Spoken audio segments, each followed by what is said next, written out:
No one planted these trees, no government, no aid convoy, no miracle machine. And yet 200 million of them rose out of one of the harshest deserts on Earth. This is how a land the world gave up on came back to life, not by adding anything, but by uncovering something already there. For decades, experts spent fortunes trying to save this place. They failed.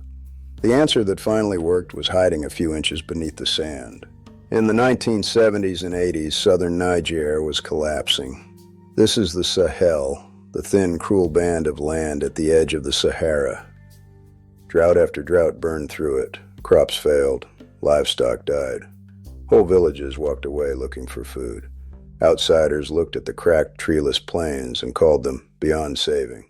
So the aid agencies did the obvious thing. They planted trees, truckloads of seedlings, nurseries, imported techniques. Almost all of it died. The desert was winning.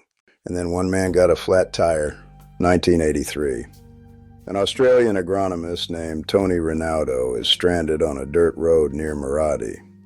He'd spent 2 years trying to grow trees here and watching them wither. Now, kneeling in the dust, he notices something everyone had ignored, clumps of scrubby brush the farmers dismissed as weeds.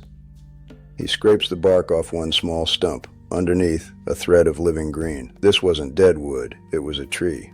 Cut down years ago, but never truly killed. Its roots were still alive underground, pushing up new shoots every season, only to be cleared away again and again. In that moment, Rinaudo understood the forest wasn't gone. It was buried alive and waiting under the entire landscape. He called it the underground forest. If a stripped desert can hide a whole forest, it makes you wonder what else we've written off too soon. Stick around, because what these farmers did next is the part almost nobody heard about.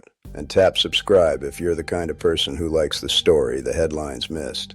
Here's the problem Rinaudo had to crack. Every planting season, farmers walked their fields clearing those exact shoots, the way their parents had, and their parents before them. Good farming meant tidy fields, so every year the regrowth was cut down before it could rise. The fix was almost insultingly simple. Instead of clearing every shoot, choose the strongest few stems from each old stump. Prune the rest, protect what's left, that's it. No nursery, no fertilizer, no irrigation, no money, just a machete and a decision to let the land breathe. They called it Farmer-Managed Natural Regeneration, and it spread like a rumor. And it worked where planting never could. A new seedling starts from nothing. But these stumps sat on root systems 20, 30, 50 years old, reaching meters down to water no seedling could touch. So while planted trees died by the thousands, the protected stumps came back at nearly 100%, shooting several meters into the sky in just a couple of years. And then it scaled beyond anything anyone imagined. No master plan, no decree, just one farmer showing the next. Over 20 years, it crept across 5 million hectares, half of all the farmland in Niger, more than 200 million trees. From space, you can watch a green tide spread along the edge of the Sahara. And the cost, around $20 a hectare. Those failed planting programs had run into the hundreds. This regreened half a country for the price of a few bags of grain, and grew roughly 500,000 extra tons of food a year, enough to feed about 2.5 million people. The hungry season that once dragged on for 6 months shrank in some villages to less than one. And the idea kept walking, carried farmer to farmer across the Sahel and past it into more than 40 countries today. In 2018, Rinaudo was handed the Right Livelihood Award, the so-called alternative Nobel, for a method that plants nothing at all. Because here's the twist buried in the whole story. For decades, we treated this a problem for budgets and machinery and imported answers. And the real solution was already there, under the feet of the people everyone had come to save.